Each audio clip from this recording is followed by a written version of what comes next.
Translation کریں، کیونکہ قرآن اللہ کا کلام ہے، اس کو سمرائز کرنا بھی وہ جو ہے نا، کوئی کہے کہ میں سمرائز کر دیتا ہوں، وہ غلط بات ہے، میں نہیں مانتا. قرآن پہلے ہی بہت اللہ تعالیٰ نے وہ جو ہے اس کہہ لیں کہ نفاست سے اور اس قادر الکلامی کے ساتھ یہ کلام ہے کہ اس کو کیا سمرائز کرنا.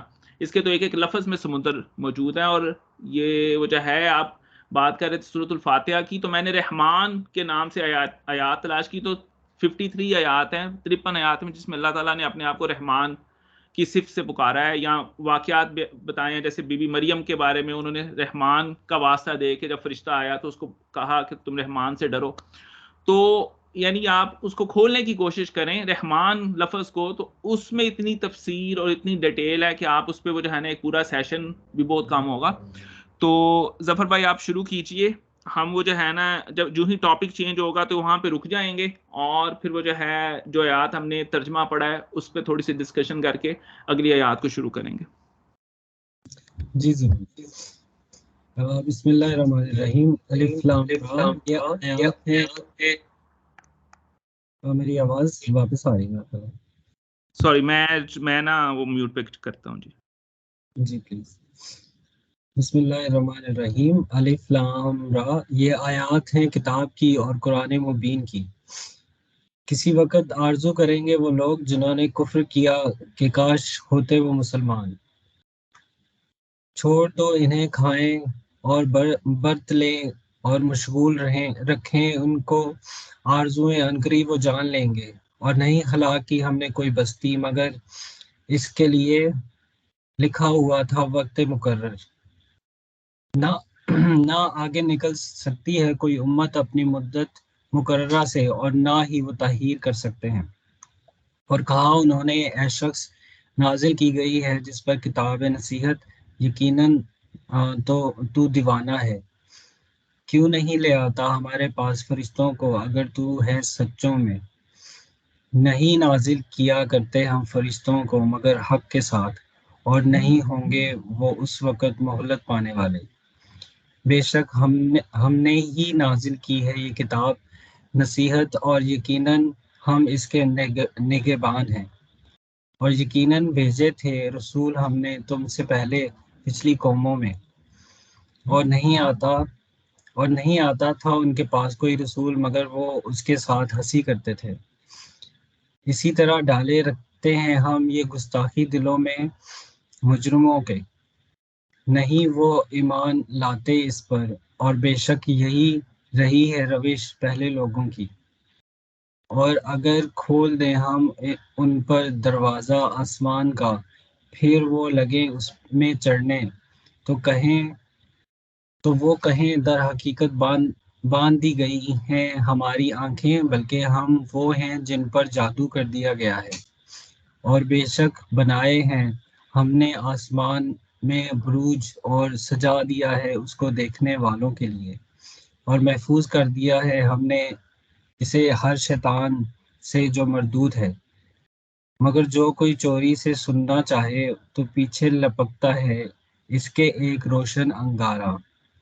اور زمین کے پھیلا دیا ہے ہم نے اس کو، اور ڈال دیے ہم نے اس پر پہاڑ، اور اگائی ہم نے اس میں ہر ایک چیز میں مناسب مقدار سے. اور بنائے ہم نے تمہارے لیے اس میں سامان معاش، اور ان کے لیے نہیں ہو تم جن کے رازق. اور نہیں کوئی چیز مگر ہمارے پاس ہیں اس کے خزانے، اور نہیں نازل کرتے ہم اس کو مگر ایک مناسب مقدار میں. اور ہم نے بھیجی ہوائیں پانی سے لدی ہوئی، پھر برسایا ہم نے آسمان سے پانی، پھر پلایا اسے ہم نے تم کو، اور نہیں تم اس کا خزانہ رکھتے. اور یقیناً ہم ہی ہیں جو حیات بخشتے ہیں اور موت دیتے ہیں، اور ہم ہی سب کے وارث ہیں. اور یقیناً ہم کو معلوم ہے جو پہلے گزر چکے ہیں تم میں، اور یقیناً ہم کو معلوم ہے بعد میں آنے والے. اور یقیناً تیرا رب ہی جمع کرے گا ان سب کو، یقیناً وہ بڑی حکمت والا خبردار ہے. اور بے شک ہم نے پیدا کیا ہے انسان کو جی کھنکھناتے سڑے ہوئے گارے سے. جی ڈاکٹر صاحب. یہاں پہ نا ایک موضوع ختم ہوا ہے، اب وہ جو ہے انسان کی تخلیق کے بارے میں آیات آ رہی ہیں، تو یہاں تک وہ جو ہے دوست احباب کچھ ایڈ کرنا چاہیں. اور یہ بیسیکلی ہم نے لاسٹ ٹائم بھی یہ جو قرآن پاک کو جلایا گیا سویڈن میں، تو اس میں بھی یہ دیکھیں آپ وہ آیت گزری انا نحن نزلنا الذکر و انا لہ لحافظون، کہ ہم نے یہ ذکر نازل کیا، یاد دہانی نازل کی ہے، یعنی قرآن محفوظ ہے، لوگوں کے سینوں کے اندر محفوظ ہے. اور ایک جو مجھے اس میں بات وہ آپ دیکھیں آیات میں گزری ہے کہ تمام انبیاء کا مذاق اڑایا گیا اور رسول اللہ صلی اللہ علیہ وآلہ وسلم کا بھی مذاق اڑایا گیا اور اڑایا جاتا رہے گا اس دنیا میں انٹل کے لوگوں کو ہدایت پہنچتی ہے. ابھی بھی آپ دیکھیں لوگ کرتے ہیں رسول اللہ صلی اللہ علیہ وسلم کی ذات بابرکت کے خلاف بھی کتابیں لوگ لکھتے ہیں، لیکن اس کا جو کہہ لیں کہ رد عمل ہے نا ہماری طرف سے، وہ ایک طرح کا ایسے آتا ہے. آپ دیکھیں ہم نے شاید سیرت نبوی کا مطالعہ نہیں کیا. آپ دیکھیں کہ سیدنا عمر فاروق 6 سال تک تو مسلمان نہیں ہوئے. خالد بن ولید جن کو جو ہے سیف اللہ کہا جاتا ہے، اللہ کی تلوار، وہ صرف فتح مکہ سے کچھ عرصہ پہلے مسلمان ہوتے ہیں. تو یہ بہت سارے ایسے لوگ جو کہ آج صحابہ ہیں اور بہت معزز اور معتبر ہیں اور ہونا بھی چاہیے، وہ کافی عرصہ مسلمان نہیں ہوئے. تو اس میں اللہ تعالیٰ فرماتے ہیں کہ یہ اے نبی، وہ جو ہے اپنی کم علمی کی وجہ سے، جہالت کی وجہ سے اگر آپ کا مذاق اڑاتے ہیں تو آپ ان کو میرے پاس آنے دیجئے، میں ان سے نبٹ لوں گا. اور پھر ہم یہ بھی دیکھتے ہیں کہ پیچھے ناروے میں شاید ایک شخص تھا جس نے وہ جو ہے فلم بھی بنائی، لیکن آج وہ اتنا کہہ لیں کہ عظیم مسلمان ہے کہ اس نے وہ کہہ لیں کہ لوگوں کو ایجوکیٹ کر رہا ہے. بابری مسجد جس ہندو نے شہید کی وہ 200 مسجدیں بنا رہا ہے. تو سمجھنے کی بات یہ ہے کہ رسول اللہ صلی اللہ علیہ وسلم کے خلاف کوئی ہرزہ سرائی کرتا ہے تو ہمارا رویہ کیا ہونا چاہیے؟ ہمیں اس شخص کو علم دینا چاہیے.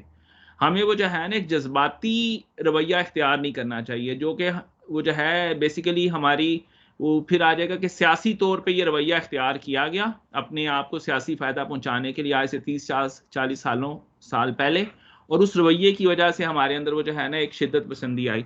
اینی ہاؤ میں تھوڑا سا وہ پیچھے یعنی اس ٹاپک سے ہٹ گیا، کیونکہ اس میں آیا ہے کہ تمام انبیاء کرام کا مذاق اڑایا گیا. اور آپ دیکھیں گے کہ رسول اللہ صلی اللہ علیہ وسلم کو کئی دفعہ فرمایا جاتا ہے قرآن پاک میں کہ اے نبی صلی اللہ علیہ وسلم آپ کا بھی مذاق اڑایا جاتا ہے اور آپ کا سینہ اس پہ بینچتا ہے. اللہ تعالیٰ یہ بھی فرماتے ہیں، لیکن اس میں یہ ہے کہ آپ ان کو میری طرف آنے دیں، میں ان کو کر دوں گا. اور اس میں سے کیا پتا کہ یہی شخص جو آج مذاق اڑا رہا ہے کل کو مسلمان ہو جائے. تو آپ اس بندے کو ایجوکیٹ کریں، اس سے علمی گفتگو کریں، اس کے اعتراضات کا علمی طور پہ جواب دیں، ٹھیک ہے. اور اما وہدینا السبیل اما شاکرا و اما شکورا، ہم نے ہر بندے کو جو ہے نا سیدھے رستے کی طرف رہنمائی کر دی ہے، چاہے تو اس کو مان لے چاہے تو اس کا انکار کر لے، پھر اس کا حساب جو ہے وہ اللہ تعالیٰ کے پاس موجود ہے. تو یہ میری انڈرسٹینڈنگ ہے. اس میں باقی دوست احباب ان پہلی 25 آیات میں کچھ ایڈ کرنا چاہیں. اچھا ڈاکٹر صاحب، ابھی یہ آپ بات کر رہے تھے جیسے وہ بابری مسجد جس ہندو نے شہید کی وہ اب مسلمان ہو گیا، آئی تھنک مسجدیں بھی تعمیر کریں. میں اس پہ تھوڑا سا، جیسے ہمارے یہاں مولوی حضرات کہتے ہیں کچھ اور لوگ بھی کہ گستاخ رسول تو واجب القتل ہے جی، وہ تو قتل ہی ہونا چاہیے. اس پہ تھوڑی سی روشنی ڈالیے گا، کیا واجب القتل ہے، مطلب قتل کرنا واجب ہے، یا اس کو بھی ایجوکیٹ کیا جا سکتا ہے؟ دیکھیں دو طرح کے افراد ہیں، ایک تو ہے کہ کوئی مسلمان ہو کے ایسا کوئی کام کرے تو وہ تو کوئی امیجن بھی نہیں کر سکتا، کیونکہ رسول اللہ صلی اللہ علیہ وسلم کی محبت جو ہے وہ ایمان کی نشانی ہے. آپ مومن ہو ہی نہیں سکتے، مسلمان ہو ہی نہیں سکتے جب تک رسول اللہ صلی اللہ علیہ وسلم کی ذات اقدس آپ کو اپنی جان سے، اپنی اولاد سے، اپنے مال سے زیادہ عزیز نہ ہو. تو کوئی مسلمان ہو کے تو کچھ ایسا کر نہیں سکتا، ٹھیک ہے. اور امام ابو حنیفہ کا اس میں فتویٰ ہے کہ اگر مسلمان کوئی ایسا کام کر جائے تو اس کو 3 دن تک توبہ پیش کرو، ٹھیک ہے نا، اس کو سمجھانے کی کوشش کرو، 3 دن تک توبہ پیش کرو.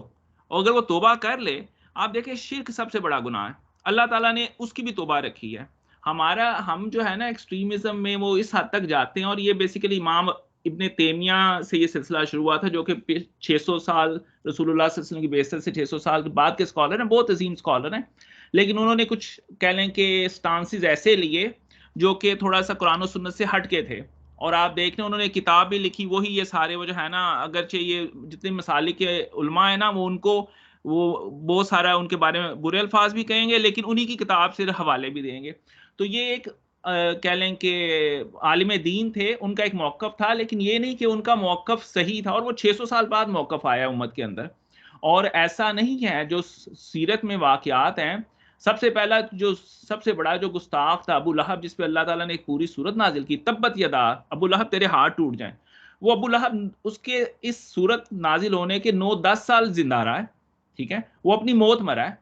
اور جو ہے جتنے بھی گستاخان رسول اللہ صلی اللہ علیہ وسلم کی زندگی میں بھی تھے، آپ نے تو جس نے بھی معافی مانگی معاف فرمایا. اور بہت سے لوگ جو کہ آج ہم ان کو صحابہ کہتے ہیں، انہوں نے رسول اللہ صلی اللہ علیہ وسلم کے ساتھ بڑا وہ جو ہے کہہ لیں کہ برا رویہ بھی رکھا ہے.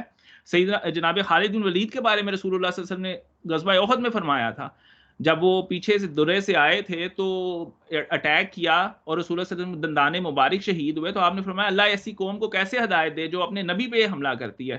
اور وہ اللہ تعالیٰ نے رسول اللہ صلی اللہ علیہ وسلم کو منع فرما دیا، آپ ایسے نہ کہیے، اور وہی خالد بن ولید کل کو سیف اللہ ہو گئے. تو اس لیے وہ جو ہے کوئی غیر مسلم ہے تو غیر مسلم تو آٹومیٹیکلی بائی ڈیفالٹ ایک طرح کا وہ جو ہے نا رسول اللہ صلی اللہ علیہ وسلم کا انکاری ہے، کیونکہ وہ اگر آپ کو مانتا ہو تو مسلمان ہو، تو وہ تو بائی ڈیفالٹ انکاری ہے. تو اس کے لیے وہ جو ہے کہہ لیں کہ اس کو بھی ایجوکیٹ کرنے کی ضرورت ہے. اگر کوئی ایسا کرتا ہے تو اس کے لیے جو ہے علماء کرام، جو کہ امام ابو حنیفہ کا ہے، کیونکہ غیر مسلم ایسا کرتا ہے تو اس کے لیے قاضی وقت، اور وہ مسلمان ملک کے اندر کوئی ایسا غیر مسلم کرتا ہے تو قاضی وقت کوئی تعزیری پنشمنٹ، اگر وہ بار بار کرتا ہے تو اس کو تعزیری پنشمنٹ، یعنی جو بھی اس زمانے کے مطابق ہو وہ اس کو دے دے، جو بھی وہ قاضی وقت کرنا چاہے. بیسیکلی اب آپ نے اس کو کھولا ہے تو یہ ضیاء صاحب آئے تھے اسلام نافذ کرنے، ٹھیک ہے.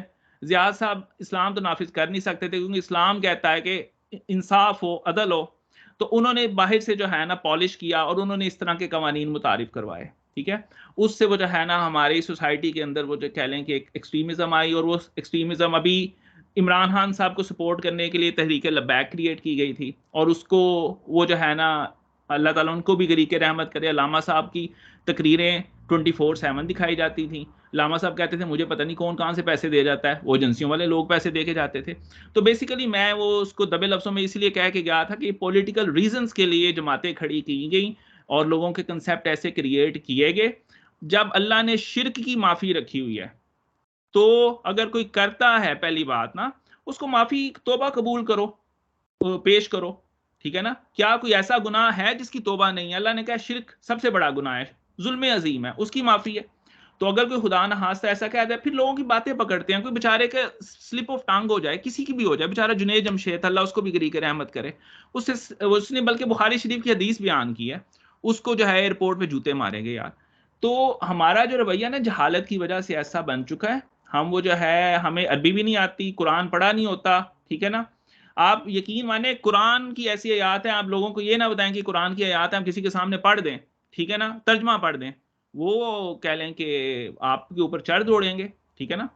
تو بیسیکلی میرا جو موقف ہے وہی ہے جو امام ابو حنیفہ کا موقف ہے. اگر خدا نہ خواستہ کوئی مسلمان ایسے فیل کا مرتکب ہوتا ہے، اس کو توبہ پیش کی جائے 3 دن کے لیے، اگر نہیں کرتا اس کو ضرور سولی پہ چڑھایا جائے. کوئی ایسا کیوں ہوگا؟ اس کا تو ایمان ہی نہیں ہے، کیونکہ وہ بیسیکلی وہ امام ابو حنیفہ اس کا کہتے ہیں مرتد کی سزا موت ہے. تو چونکہ کسی نے کوئی ایسا فیل کر دیا تو اب وہ مسلمان نہیں رہا، 3 دن تک توبہ پیش کرو، نہیں کرتا تو اب وہ مسلمان نہیں ہے، اب اس کا وہ جو ہے نا اس کو موت کی سزا دی جائے گی. اور غیر مسلم جو ہے اس کو قاضی وقت اپنے وقت کے مطابق کوئی سزا دے سکتا ہے. اور لوگوں کو ایجوکیٹ کرنے کی ضرورت ہے، توبہ ہر ایک کو پیش کی جائے تو توبہ کرے. اور آپ کو تو چاہیے کہ لوگوں کو جو ہے وہ جنت کے طرف لے کے جائیں. آپ کسی کو مار کے وہ جو ہے وہ اس کو، اچھا ان کا یہ بھی ماننا ہے کہ جو خدا نہ خواستہ ایسا فیل کرتا ہے اس کو مار دیا جائے، اس دنیا میں بھی مار دیا جائے اور آخر میں بھی اس کے لیے جہنم ہے. اچھا اور آپ یہ دیکھیں کہ جس کو ایک سزا مل جائے کسی فیل کے لیے، کسی کو 2 دفعہ سزا نہیں ملتی. جو کسی نے صحابہ کرام میں سے جنہوں نے زنا کے مرتکب ہوئے، رسول اللہ صلی اللہ علیہ وسلم کے سامنے آ کے آپ نے اپنا بتایا، اور پھر ان میں سے ایک عورت جو ہے اس کا خون جو ہے جناب عمر فاروق کے جسم پہ گرا تو آپ نے اس کو کوئی بد دعا دی، تو رسول اللہ صلی اللہ علیہ وسلم نے فرمایا کہ عمر اس عورت نے جو توبہ کی ہے نا وہ پوری مدینہ کی ڈبل آبادی کے اوپر جو ہے نا پیش کی جائے تو سارے لوگ بخشے جائیں. یعنی زنا کی سزا بھی جو اس دنیا میں بھگت کے لوگ آگے جاتے ہیں تو وہ اس گناہ سے معاف ہو جاتے ہیں. جب آپ نے ان کو دنیا میں سزا دے دی تو آگے تو ان کے لیے پھر وہ جنت ہے. تو اس لیے وہ جو ہے نا ہمیں یہ سمجھنے کی ضرورت ہے. اور یہ اس کو کہہ لیں کہ توبہ بھی نہیں ہو سکتی لوگوں کی اگر کوئی ایسے فعل میں مرتکب ہو، پھر وہ آخرت میں بھی جہنم ہے. تو میں اس سے جو ہے نا ایگری نہیں کرتا, اور یہ قرآن و سنت کے متصادم ہے. بالکل ایسا کوئی اصول نہیں ہے. یا تو کوئی آیت پیش کریں, کوئی حدیث پیش کریں, بالکل ایسا نہیں ہے, بالکل ایسا نہیں ہے, کچھ بھی نہیں ہے ان کے پاس, ٹھیک ہے نا. اور یہ جو بھی لوگ ہیں وہ آگے سے پھر وہ جو ہے نا غصے میں آ جاتے ہیں, اور وہ پھر وہ آپ کے اوپر وہ بچنا پڑتا ہے کہ بندہ وہ جو ہے نا آپ کے اوپر فتویٰ لگ جائے گا. اور لوگ جو ہیں وہ مارنے کے لیے دوڑتے پھرتے ہیں, لوگ چھریاں لے کے, اور ایجوکیٹڈ لوگ, پڑھے لکھے بچے چھریاں لے کے, وہ جو ہے چھریاں لے کے نہیں, یعنی فیس بک پہ چھریاں شیئر کرتے ہیں کہ جی مار دو مار دو, گستاخ رسول کی سزا سرطن سے جدا, خود ہی سے ڈیسائیڈ کرنا ہے کون گستاخ ہے اور کس کو مارا جا سکتا ہے. سب ایک چیز ایڈ کروں, یہ جو بلاسفیمی لا ہے نا ادھر پاکستان میں, یہ کولونیل لا ہے. یہ بھی مجھے پتا چلا تھا کہ یہ انگریزوں کے دور میں یہ بنا تھا. تو مطلب اس وقت کے جو قوانین ابھی بھی ہیں پاکستان میں, لیکن وہ اس کو چینج ہونا چاہیے تھا. اور جو بھی اس کو چینج کرنے کی کوشش کرتا ہے وہ اس کی ٹھکائی کر دیتے ہیں. میرے خیال سے یہ وہ شاید غازی علم دین شہید وہ والے واقعے کے بعد شاید بنایا تھا انگریزوں نے, I am not sure, but شاید اس واقعے کے بعد. جی یہ ظفر صاحب نے بالکل ٹھیک فرمایا, لیکن وہ اس میں سزائے موت نہیں تھی جی, اور عمر قید بھی نہیں تھی. وہ میرا خیال ہے اس میں پنشمنٹ تھی کوئی 6 سال 5 سال 4 سال 3 سال, کوئی اس طرح کی پنشمنٹ تھی. یہ مرد مومن مرد حق 295C کو انہوں نے وہ جو ہے نا لوگوں کو دکھانے کے لیے زکوٰۃ و عشر کا نظام لے کے آئے. یہ انہوں نے کیا, لوگوں کو سرے عام کوڑے مارے گئے. جو بھی ہم بات بھی کر رہے تھے کہ جی لوگوں کو ایسے کوڑے مارے جائیں, لوگوں کو مار دیا جائے تو شاید اسلام آ جائے گا. بالکل نہیں, لوگوں کو علم دینے کی ضرورت ہے. تو یہ انہوں نے کیا تھا, اور وہ بیسیکلی اس, اور یہ صادق اور امین کی شرط بھی جو ہے نا وہ جو کرتے ہیں, یہ بہت سے لوگوں کو, میرا خیال ہے نواز شریف صاحب کو BC پہ انہوں نے نااہل کیا ہے. تو یہ صادق اور امین کی شک بھی وہ شخص لے کے آیا جو خود صادق اور امین نہیں تھا, یعنی ضیاء الحق صاحب, ٹھیک ہے, اس دنیا سے جا چکے ہیں. میں تو ان کے لیے بھی دعا گو, اللہ تعالیٰ ان کو جو ہے ان کی لغزشوں سے وہ جو ہے معاف فرمائے. تو وہ انہوں نے خود 90 دن کا وعدہ کیا میں الیکشن کروں گا, نہیں کرائے. اور امانت دار وہ تھے کہ وہ فوجی تھے, ان کو کوئی اس بات کا حق نہیں تھا کہ وہ جو ہے کریں, کیا کہتے ہیں, اقتدار پہ قابض ہوں. تو انہوں نے خود امین نہیں تھے, خود صادق نہیں تھے, اور صادق اور امین کی شکل انہوں نے آئین کے اندر ڈالی, ٹھیک ہے. اس وقت ان کے پاس فوج تھی, 10 لاکھ فوج ہے, اس کے ساتھ انہوں نے ساری تبدیلیاں کی. یعنی ہم اپنے ٹاپک سے بہت آگے نکل گئے ہیں, آگے چلتے ہیں.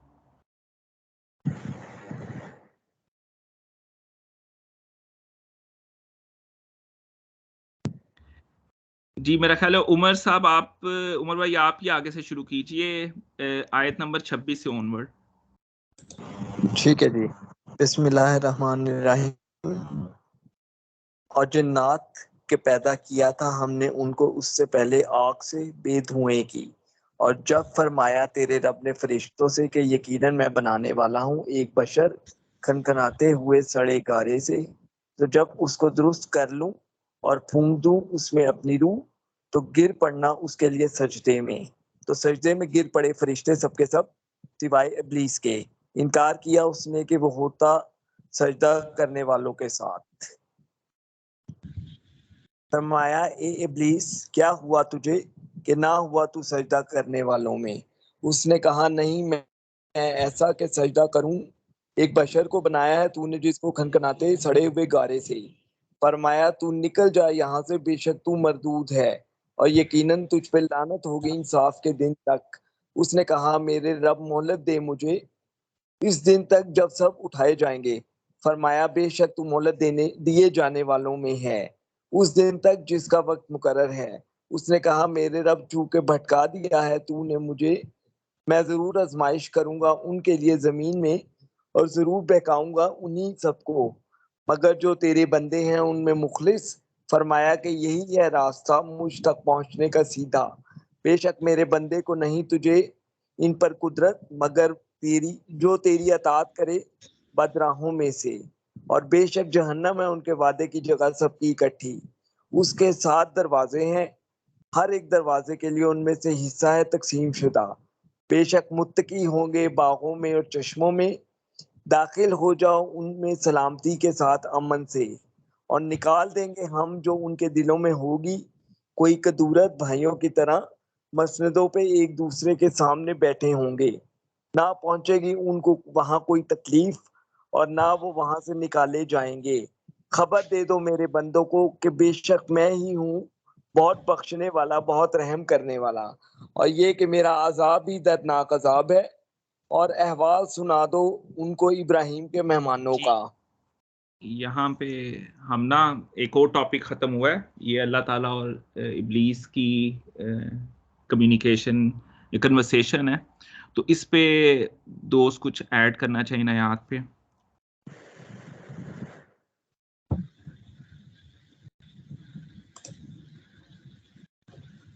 ڈاکٹر صاحب ایک میرے ذہن میں کویسچن یہاں پہ آتا ہے، شاید میں نے جس وقت یہ آیات پڑھ رہے تو اس وقت بھی کویسچن کیا تھا یا نہیں، مجھے ریمائنڈ ریکال نہیں ہو رہا۔ اب ہم ویسے کہتے ہیں کہ ہر کام اللہ کی مرضی سے ہوتا ہے، کوئی پتا بھی اگر ہلائے تو اللہ کی مرضی سے، اور اگر ہم اپنا بازو ہاتھ بھی اٹھاتے ہیں، انگلی بھی ہلاتے ہیں تو اللہ کی مرضی ہے تو ہم جا پا رہے ہیں۔ یہاں پہ جب یہ کنورسیشن ابلیس کے اور اللہ پاک کے درمیان ہو رہی ہے تو ابلیس نے اللہ پاک سے مہلت مانگی، اور اللہ پاک اگر چاہتے تو اسے مہلت نہ دیتے، اور اللہ پاک نے چاہا تو اسے مہلت دی۔ تو اگر اللہ پاک چاہتے اسے مہلت نہ دیتے تو اس میں کیا حکمت اللہ تعالیٰ کی ہو سکتی ہے؟ اگر اللہ تعالیٰ اسے مہلت نہ دیتے تو دنیا تو پھر بھی، یا ابلیس اگر سجدہ کر لیتا انسان کو، دنیا تو پھر بھی بسنی تھی، پھر شاید اس میں کوئی بہکانے والا نہ ہوتا، اور اگر اللہ تعالیٰ نے ابلیس کو مہلت نہ دی ہوتی تو پھر بھی بہکانے کوئی، اس پہ کچھ آئی تھنک یہ بڑا وہ ایک مشکل سا کویسچن یا اس طرح بھی ہے۔ یہ تو اللہ کی کاموں کی حکمت کئی دفعہ اللہ پاک ہی جانتے ہیں، بٹ اس پہ کسی نے کچھ لکھا ہے کوئی بکس میں یا کہیں پہ کچھ ہے؟ جی یہ بڑا اہم سوال ہے اور بہت ہی کہہ لیں کہ بنیادی سوال ہے، اور اس پہ لکھا بھی ہے۔ دیکھیں کچھ صوفیہ کا ایک طبقہ ہے جو کہ ابلیس کو بھی بڑا اپریشیٹ کرتا ہے۔ سب سے اہم بات یہ حکمت کیا تھی، آپ نے جو حکمت پوچھی نا، مجھے بتائیں اللہ تعالیٰ نے جنت اور جہنم بنائی ہے، اب کون ٹیسٹ کرے گا؟ اگر ابلیس بھٹکانے والا نہ موجود ہو، ٹھیک ہے، تو وہ تو اللہ کی، پہلے بھی اس پہ بات کی تھی، جنت کے دروازے پہ کھڑا ہے، وہ بیسیکلی بتاتا ہے کہ یہ بندہ میرے قابو نہیں آیا، اس لیے یہ تیری جنت کا حقدار ہے، اور یہ بندہ جو ہے یہ میرے قابو آ گیا ہے، اور بلکہ یہ تو میری ہر بات بغیر کہے مانتا رہا ہے، اور اس نے ہر وہ برا کام کیا مولا جس سے تو نے اسے روکا تھا، تو یہ جو ہے یہ جنت جانے کا مستحق نہیں ہے۔ تو وہ تو بیسیکلی میں اس طرح کہوں تو وہ تو چوکیدار بن گیا جنت کا، کہ خیر و شر میں وہ جو ہے فرق ہی نہیں رہنا تھا۔ آپ دیکھیں کہ اگر دنیا کے تمام لوگ خوبصورت ہو جائیں تو کیا ہوگا؟ خوبصورتی ختم ہو جائے گی، کوئی خوبصورت نہیں رہے گا۔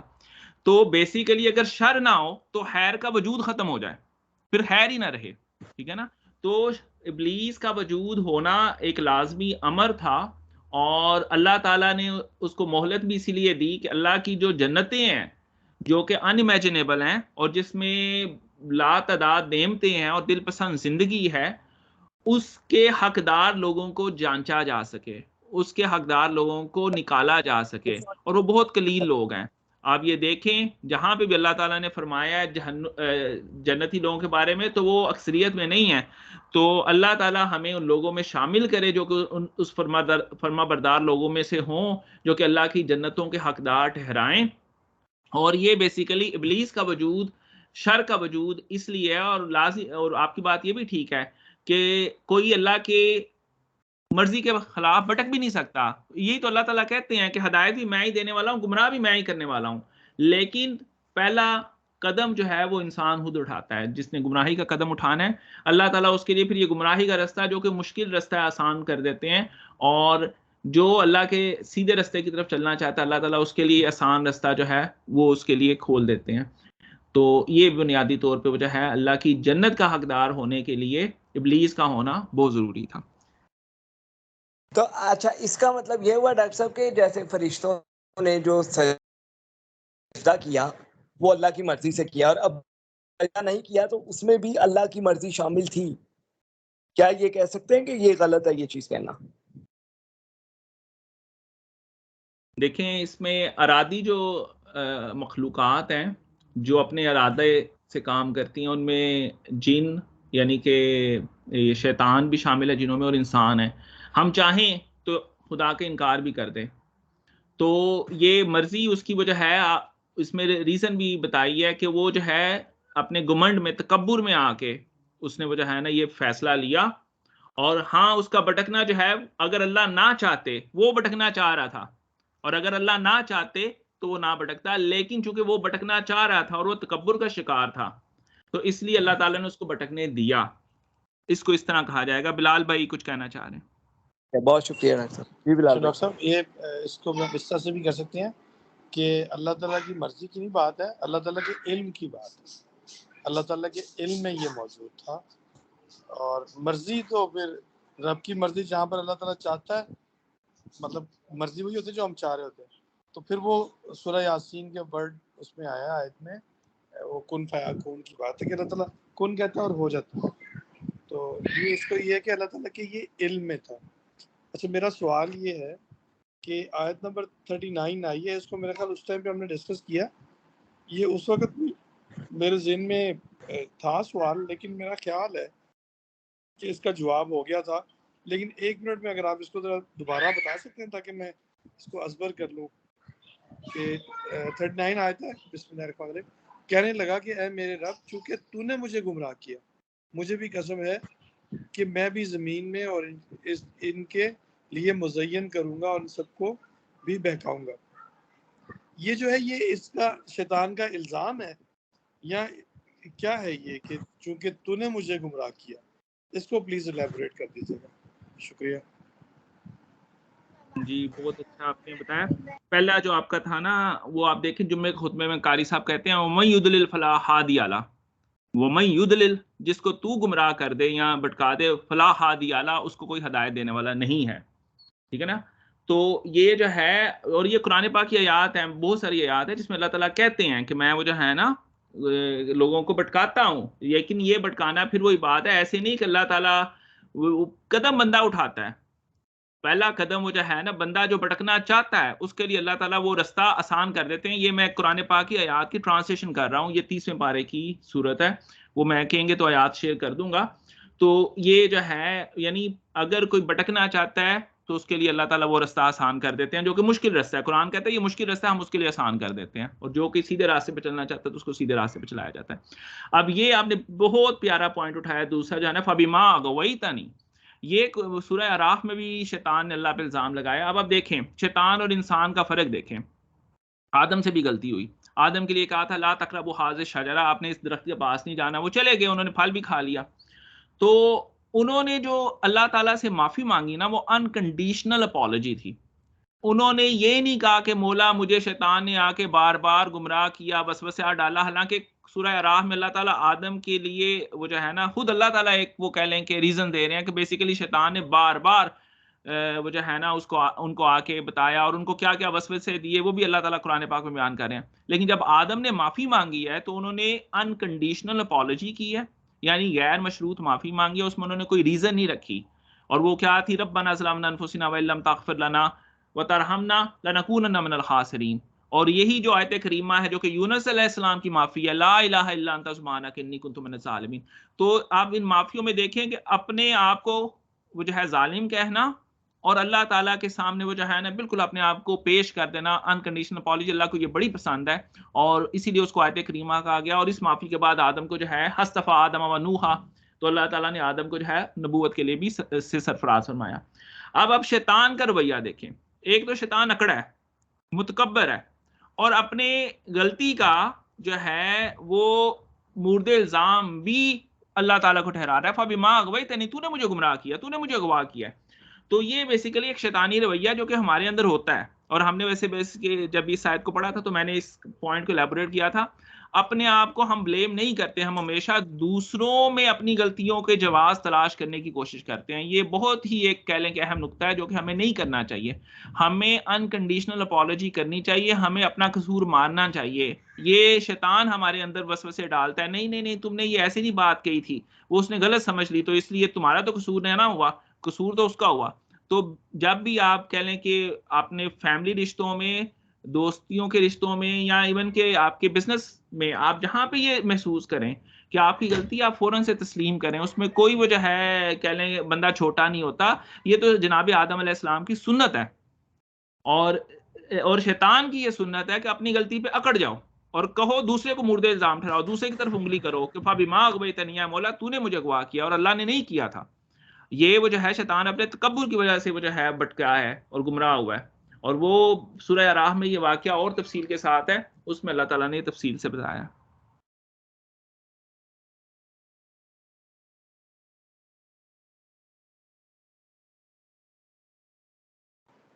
شکریہ جزاک اللہ. میرا خیال ہے آج ہم نے اسی موضوع پہ آج کے اس کو کلوز کرتے ہیں، اور اگلے وینسڈے کو جو ہے باقی ہماری سورہ ہجر کی آیات ہیں اس کو لے کے چلیں گے. اب کچھ جناب ابراہیم علیہ السلام کے پاس جو مہمان آتے ہیں وہ ہیں، اس کے بعد جناب لوط علیہ السلام کے پاس مہمان یہی فرشتے جاتے ہیں، اور پھر وہ جو ہے کچھ امتوں کی بربادی اور اس کی وجوہات آئیں گی، اور اس کے بعد آخری جو آیات ہیں وہ کہہ لیں کہ نبی پاک صلی اللہ علیہ وسلم سے مخاطب ہوتے ہوئے ہم نے لاسٹ سیشن میں بھی کی تھی. رسول اللہ صلی اللہ علیہ وسلم فرمایا گا کہ آپ مومنین کے لیے کندھے جھکائے رکھیں، اور ہمیں اے نبی محسوس ہوتا ہے کہ آپ کے کندھے آپ کے سینہ بینچتا ہے ان کے طنز و تشنیع سے. تو آپ دیکھیں کہ پہلے بھی انبیاء کا مذاق اڑایا گیا، تو وہ سارا ہم جو ہے نا انشاءاللہ تعالیٰ باقی حصہ جو ہے سورہ ہجر کا وہ اپنی اگلی سٹنگ میں جو وینسڈے ایوننگ کو ہوگی اس میں انشاءاللہ تعالیٰ کرتے ہیں، اور پھر سنڈے کو اسی ٹائم پہ ہم سورۃ الفاتحہ کو کوشش کریں گے شروع کریں اور مکمل کرنے کی کوشش کریں. جزاک اللہ صاحب، بہت شکریہ. دعا کر لیں. جی ظفر بھائی سے درخواست ہے کہ آپ دعا فرما دیں. جی ظفر. نہیں ڈاکٹر صاحب آپ ہی کر دیں پلیز. یار ویسے دعا آپ کیا کریں، اس میں دعا جو ہے نا میری یہ ہے کہ جب آپ مجموعی دعا کریں نا تو مختصر ترین کریں، جب آپ علیحدہ ہوں تو آپ جتنی مرضی لمبی دعا کریں. تو میں باقی کسی دوست سے گزارش کروں گا کہ طارق بھائی بھی شامل ہیں، اور آپ کرنا چاہیے، عمر آپ دعا کریں.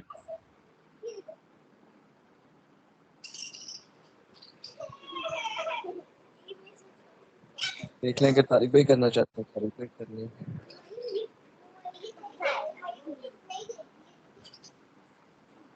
السلام علیکم ورحمۃ اللہ وبرکاتہ. وعلیکم السلام. معذرت چاہتا ہوں ظفر، بلال اور ڈاکٹر صاحب کی میں اگین بھول گیا اور دیر سے جوائن کیا، اس کے لیے بہت بہت معذرت.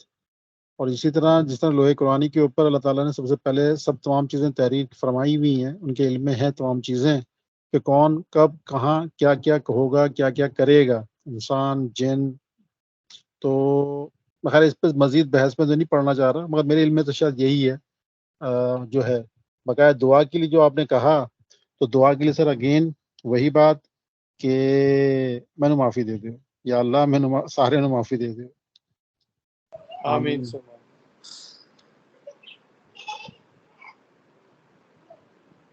ایک دفعہ درود پاک پڑھ لیتے ہیں انشاءاللہ اللہ تعالیٰ ہمارے لیے کافی کر دے. بسم اللہ الرحمن الرحیم. اللهم صل على محمد وعلى ال محمد كما صليت على ابراهيم وعلى ال ابراهيم انك حميد مجيد.